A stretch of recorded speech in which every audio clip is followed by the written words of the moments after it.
नमस्कार शेतकरी मित्रांनो, आपल्या सर्वांचे स्विच ऑन मराठी आपल्या यूट्यूब चॅनलमध्ये स्वागत आहे। आणि आजचा व्हिडिओ अतिशय महत्त्वपूर्ण असणार आहे। आजच्या व्हिडिओमध्ये आपण जे ई पीक पाहणी आहे ती थेट लाईव्ह लोकेशन जे आपला शेताचं आहे त्या शेतामधून करणार आहोत। तर आपण कशाप्रकारे आपली जी ई पीक पाहणी आहे ती करणार आहोत ते आपण या व्हिडिओमध्ये पाहणार आहोत। तर याचे काही दिवस आता बाकी राहिलेले आहेत, कारण की आता सरकारी जी आर नुसार समजा त्यांनी जी ठरवलेली तारीख होती ती 15 सप्टेंबरपर्यंत शेवटची तारीख होती, पण आता त्यांनी 5 दिवस वाढवून दिलेले आहेत, 20 तारखेपर्यंत दिलेली आहे असं म्हणणं आहे। पण एकाने ज्यांनी होतापर्यंत शक्यतोवर समजा आजच्या तारखेमध्ये ज्याचं होते त्यांचं करून घ्या, कारण की उद्यापासून साईट चालते, नाही चालत तरी 20 तारखेपर्यंत समजा कंपनी शासनाकडून समजा तारीख वगैरे आलेली आहे की 20 तारखेपर्यंत आपण जी शेतकरी स्तरावर जी आपली ई पीक पाहणी आहे ती ई पीक पाहणी करू शकतो। तर आज आपण थेट लाईव्ह शेतामधून करणार आहोत। तर आपण ही कशा प्रकारे करायची ते आपण या व्हिडिओमध्ये पूर्ण पाहणार आहोत। तर पहिल्यांदा या व्हिडिओवर जर आले असेल तर व्हिडिओ आवडल्यास लाईक शेअर सबस्क्राईब करायला विसरू नका आणि आपल्या मित्रांना नक्की शेअर करा। तर वेळ न घालवता चला आपण या व्हिडिओला सुरुवात करूया। तर सगळ्यात पहिले ज्यांनी हे जे ई पीक पाहणी आहे त्याचं जर समजा जे ॲप्लिकेशन वगैरे डाउनलोड केलं नसेल तर डाउनलोड वगैरे करून घ्यायचं आहे। ते कशाप्रकारे डाउनलोड करायचं ते आपण बघूया। आणि त्यातही या अगोदरचा जो व्हिडिओ आहे त्या व्हिडिओमध्ये मी याचं रजिस्ट्रेशन वगैरे कसं प्रकारे करायचं ते रजिस्ट्रेशन तुम्हाला सांगितलेलं आहे की आपला मोबाईल नंबर वगैरे टाकून आपलं समजा जे रजिस्ट्रेशन वगैरे करायचं आहे, आपली तुमची जी शेती आहे ते शेतीचा गट नंबर वगैरे या ठिकाणी टाकायचा आहे। शेतीचा गट नंबर वगैरे टाकल्यानंतर तुमची जी माहिती आहे शेतकऱ्याची जी नोंदणी आहे ती नोंदणी करून घ्यायची आहे। शेतकऱ्याची नोंदणी झाल्यानंतरची जी पुढची प्रोसेस आहे ती शेतात येऊन करायची आहे, कारण की अगोदरची प्रोसिजर जर आपण समजा व्यवस्थित ज्या ठिकाणी सर्व्हर वगैरे आहे गावात वगैरे कुठं शहराच्या ठिकाणी जर करून घेतलं किंवा मग सकाळी समजा 8च्या अगोदर समजा सकाळी 8च्या अगोदर किंवा मग समजा रात्रीच्या वेळेला समजा की नाही याची समजा सर्व्हर वगैरे समजा साधारण सुरळीत चालू राहते, तर त्या टायमात जर करून घेतली तर अजून चांगली राहील। तर आपण आता बघूया की समजा आपलं जे नोंदणी आहे ती नोंदणी झाल्यानंतर आपल्याला कशा प्रकारे जे ई पीक पाहणी आहे त्या ई पीक पाहणी करायची आहे। तर चला व्हिडिओ सुरू करूया आणि आपल्या ॲप्लिकेशनमधून आपण जी ई पीक पाहणी आहे ती कशा प्रकारे करायची ती बघूया। तर मित्रांनो, आपण आता आपल्या जे मोबाईल स्क्रीन आहे त्या मोबाईल स्क्रीनवर आलो।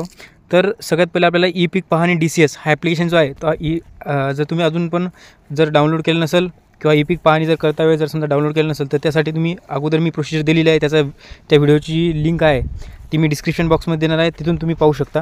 तर सगळ्यात पहिले आपल्याला आपल्या गुगल प्ले स्टोअरवरती येऊन काय DCS आपला जो ई पीक पाहणी 2025 हा ॲप्लिकेशन असं सर्च करायचं। त्यानंतर आपण बघू शकता ई पीक पाहणी DCS हा मी ॲप्लिकेशन डाउनलोड केलेला आहे, तुम्ही देखील आपण बघू शकता अशा प्रकारचा हा लोगो आहे। तर हा डाउनलोड करून घ्यायचा आहे मोबाईलमध्ये। डाउनलोड केल्यानंतर त्यानंतर आपण ओपन करायचं आहे। ओपन केल्यानंतर सगळ्यात पहिले तुम्हाला जे प्रोसिजर येणार आहे ते अगोदरच्या व्हिडिओमध्ये सांगितले आहे की रजिस्ट्रेशन वगैरे कसं करायचं ते तुम्ही बघून घ्या। आणि बऱ्याच जणांनी रजिस्ट्रेशनसुद्धा केले असतील पण त्यांना जे लोकेशनचं वगैरे भरपूर एरर येत असतील, तर ते एरर दूर करण्यासाठी आपण बघू शकता की आता आपण सगळ्यात पहिले काय केलेलं पीक माहिती पूर्ण जे रजिस्ट्रेशन आहे ते पूर्णपणे प्रक्रिया केलेली आहे। आणि आता यामध्ये आपण या व्हिडिओमध्ये फक्त आता लाईव्ह आपण आता 15 तारखेपर्यंत आपल्या अगोदरची शेवटची तारीख होती, पण 15 तारखेनंतर आता जे सरकारी जे नवीन नियम आलेले आहे किंवा समजा जे सरकारी नवीन जी आर आलेले आहेत त्याप्रमाणे आता याची जी तारीख आहे ती वाढून 20 सप्टेंबर करण्यात आलेली आहे। तर 20 सप्टेंबर जर केलेली आहे तर त्यानुसार समजा आपल्याला आजची 15 तारीख आहे, तर आज शेवटची तारीख होती तरी आज पण आपण कशाप्रकारे आपण करू शकतो ते आपण बघूया। तर सगळ्यात पहिले आपल्याला हे अशा प्रकारचे वेगवेगळे पर्याय या होमपेजवर दिसणार आहेत। लॉग इन केल्यानंतर कायम पड, चालू पड नोंदवा किंवा पीक माहिती नोंदवा, बांधावरची झाडे नोंदवा, अपलोड, त्यानंतर पीक माहिती मिळवा, आपल्या गावातील समजा ज्याचे झालेले आहेत किंवा ज्याचे झाले नाहीत त्याची पीक पाहणी वगैरे आपल्याला इथं चेक करता येते। तर सगळ्यात पहिले आपल्याला आपलं जे काम आहे ते मेन म्हणजे पीक माहिती नोंदवा यावर क्लिक करायचं आहे। आपण बघू शकता या ठिकाणी आपण जे रजिस्ट्रेशन करता वेळेस नाव वगैरे दिलं होतं, संकेतांक वगैरे पाठवला होता, प्रोसिजर केली होती। त्यानंतर आपल्याला या होमपेजवर आपण डायरेक्ट येणार आहोत। तर आपण बघू शकता 15/9/2025 तारीख आहे। सगळ्यात पहिले आपल्याला खाते क्रमांक आहे जो खाली खाते क्रमांक जे आपण निवडलेला आहे ते खाते क्रमांक निवडायचा आहे। त्यानंतर आपल्याला भूमापन क्रमांक दिसणार आहेत, आपले जे पण भूमापन क्रमांक आहेत ते भूमापन क्रमांक निवडून घ्यायचे आहेत आपण। त्यानंतर भूमापन क्रमांक निवडल्यानंतर त्यानंतर आपल्याला जो हंगाम आहे तो हंगाम निवडायचा आहे। खरीप हंगाम चालू आहे सध्या, तर खरीप हंगाम निवडायचा आहे। त्यानंतर तुमचं जे क्षेत्र आहे लागवड पिकाचा वर्ग बघू शकता, निर्भर एक पीक असेल तर एक पीक, बहुपीक असेल मिश्र पीक असतील तर ते बहुपीक, आपल्यानुसार समजा ते क्लिक करायचं आहे। तर रेग्युलर समजा जवळपास इथं निर्भळ एकच पीक आहे तर एक पीक वर्ग निवडतो। त्यानंतर निर्भळ पिकाचा प्रकार, तर याचा प्रकार निवडायचा आहे, पीक आहे का फळगा आहे, पीक आहे, पीक निवडायचं आहे। त्यानंतर पिकाची झाडांची नावे, समजा झाडे कोणते आहेत म्हणजे काय लावलेले आहे पीक, ज्वारी, बाजरी, त्यानंतर भात, भुईमुग, मका, त्यानंतर सोयाबीन, उडीद, कापूस, कांदा. तर रेग्युलरमध्ये समजा जास्तीत जास्त जणांचे आता सध्या सोयाबीनचा सीझन चालू आहे, तर सोयाबीन मी निवडतो या ठिकाणी. तर आपलं जर समजा पूर्ण क्षेत्र जर असेल तर पूर्ण क्षेत्र भरा, किंवा मग समजा आपल्याजवळ दोन जर पिकं असतील तर 2 पिकं निवडायचे आहेत. तर या ठिकाणी पूर्ण क्षेत्र आहे, तर पूर्ण क्षेत्र निवडतो मी. पूर्ण क्षेत्र झाल्यानंतर आपण बघू शकता या ठिकाणी आपलं जे पण जलसिंचनाचं साधन आहे, खाजगी तलाव असेल, सरकारी तलाव असेल, किंवा मग विहीर, तलाव, बांधारा, त्यानंतर कालवा, उपसा, वेगवेगळे जे पण समजा प्रकार असतील, नदी, नाला, शेततळे वगैरे, ते या ठिकाणून निवडून घ्यायचे आहे. या ठिकाणी शेततळे आहे ते शेततळे निवडतो. त्यानंतर आपण सिंचन पद्धत निवडायची आहे, की आपण ठिबक सिंचन, तुषार सिंचन, प्रवाही सिंचन, किंवा अन्य प्रकारे कशाप्रकारे इथून पाण्याचं जे प्रवाह आहे ते कशाप्रकारे पाणी दिले जाते. तर या ठिकाणी मी तुषार सिंचन निवडतो.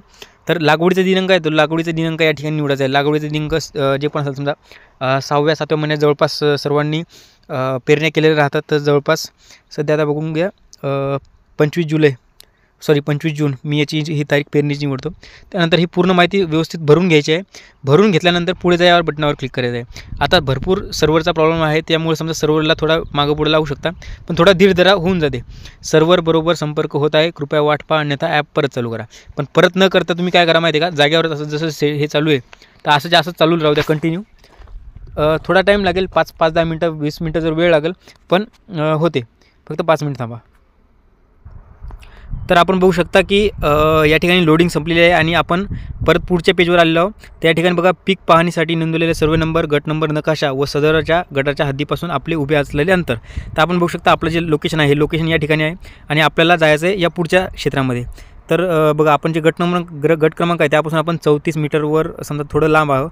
तर आपल्याला GPS अचूकताची मर्यादा आहे ती त्या ठिकाणी जायचं आहे. तर आपण सगळ्यात पहिले आपलं जे गट नंबर आहे 93, तर त्या गट नंबरमध्ये जाणार आहोत. तर गट नंबर झाल्यानंतर मग मी सांगतो तुम्हाला पुढं काय प्रक्रिया आहे. तर गट नंबरमध्ये जाऊया.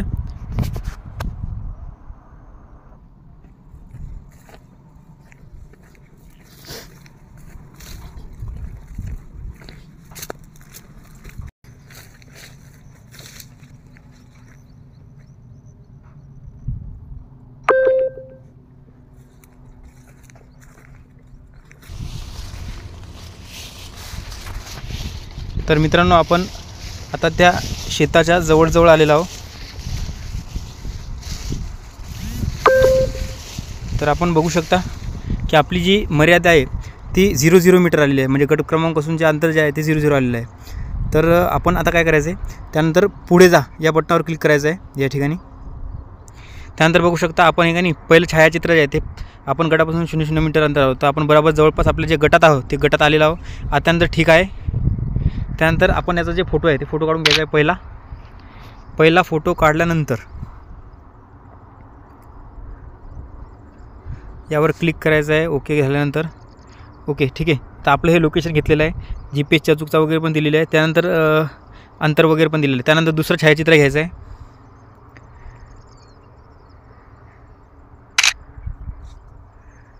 दुसरं छायाचित्र घेऊन ओके. त्यानंतर हे जे हिरव्या कलरमध्ये एक टिक दिलेलं आहे यावर क्लिक करायचं आहे. त्यानंतर आपण बघू शकता आपली जी पूर्ण डिटेल आहे, पीक पाणीचा दिनांक, भूमापन क्रमांक, जमिनीची लागवडीचं क्षेत्र, पेरणीचं क्षेत्र, किंवा मग समजा जे पण माहिती आहे सिंचन वगैरे पूर्ण या ठिकाणी दिलेलं आहे. आपलं लोकेशन वगैरे पण दिलेलं आहे. त्यानंतर वरील प्रमाणे पिकांची माहिती योग्य व अचूक असल्याचे मी घोषित करतो या बटनावर क्लिक करायचं या ठिकाणी आणि पुढे जावर यावर क्लिक करायचं आहे. त्यानंतर पुन्हा थोडा सर्व्हरचा एरर आहे, तर असंच चालू द्यायचं आहे सर्व्हर कनेक्ट होईपर्यंत. जोपर्यंत सर्व्हर या ठिकाणी कनेक्ट होत नाही तोपर्यंत आज चालू ठेवा. थोड्या काहीच मिनटात समजा जे तुमचं जे ई पीक पाणी याचा मेसेज तुम्हाला येणार आहे. चालूच ठेवा, 2 मिनटं चालू व्हा. तर आपण बघू शकता अशा प्रकारचं सूचना आलेली आहे की पिकाची माहिती साठवलेली आहे आणि अपलोड झाली आहे. यावर ठीक आहे यावर क्लिक करायचं आहे. आणि आता अशा प्रकारे आपण जी आपली माहिती आहे ती पूर्णपणे बराबर व्यवस्थित या ठिकाणी पाहिली आहे, टाकलेली आहे. तर आपण आता हे कुठं पाहायचं, तर पीक माहिती पहा यावर क्लिक करायचं आहे. आणि आता बघू शकता की आपण समजा हे जे वरचा जे गट नंबर आहे 93, 94 वगैरे समजा 2-3 गट नंबर आहे, त्यापैकी आपण वरचा जे गट नंबर आहे त्यावर ठिकाणी समजा आज जी ई पीक पाणी आहे ती ई पीक पाणी व्यवस्थित आणि पूर्णपणे व्यवस्थित दिलेली आहे. तर त्यातही अजून समजा आपल्याला जर काही यामध्ये समजा बदल जर करायचा असेल, समजा जर काही गट नंबर वगैरे कोणाचा काही चुकला असेल, तर या ठिकाणी वरी दिलेलं आहे की भरलेली जी पिकाची माहिती आहे ती 48 तासाच्या आत तुम्ही काही दुरुस्त करायचं असेल तर दुरुस्त करू शकता. 48 तासानंतर एकदा सबमिट झाल्यानंतर मग ती काही काही त्यांनी चेंजेस करता येणार नाहीत. तर अशा प्रकारचा किंवा मग आपण दुरुस्त करू शकतो. नष्ट वगैरे जर करायचे असले इथून नष्ट पण करू शकतो. तर अशा प्रकारचं आपण या ठिकाणी लाईव्ह पद्धतीने आपण शेतातमध्ये आता भरपूर जणांचे प्रॉब्लेम येत आहेत की सर्व्हरचा प्रॉब्लेम येत आहे किंवा मग इथे वेगवेगळे प्रॉब्लेम येत आहेत. तर मी तुम्हाला लाईव्ह आजच्या तारखेमध्ये, आज 15 तारीख आहे, तर आजच्या तारखेमध्ये तुम्हाला शेतामधून जे कशा प्रकारे आपली ई पीक पाहणी केलेली आहे ती ई पीक पाहणी या ठिकाणी लाईव्ह दाखवलेली आहे. तर आपल्या मित्रांना, शेतकरी मित्रांना नक्की शेअर करा हा व्हिडिओ आणि लवकरात लवकर त्यांनाही मदत होईल ही ई पीक पाहणी. कारण की बऱ्याच जणांच्या अजून पण जी ई पीक पाहणी आहे ती ई पीक पाहणी करायची राहिलेली आहे. म्हणून आपण त्यांना शेअर करा आणि आपण कशा प्रकारे करू शकतो किंवा ही सोपी पद्धत त्यांना सेंड करा. म्हणजे तुम्हाला समजा त्यांना देखील याचा फायदा होईल. कारण की तारीख जवळ आलेली आहे. कारण की 1-1.5 महिन्यापासून प्रोसिजर चालू आहे. आता नेमकीच निवळ काहीतरी 5 दिवस राहिलेले आहेत. या 5 दिवसाच्या आत जर झाली नाही तर त्यांचं नुकसान होऊ शकते. तर हे नुकसान टाळण्यासाठी आपल्याला आपण एक शेअर नक्की करा आणि व्हिडिओ आवडल्यास लाईक, शेअर आणि सबस्क्राईब करायला विसरू नका. भेटूया पुढच्या व्हिडिओमध्ये आणि अतिशय महत्त्वाच्या व्हिडिओमध्ये. तोपर्यंत जय हिंद, जय महाराष्ट्र. धन्यवाद.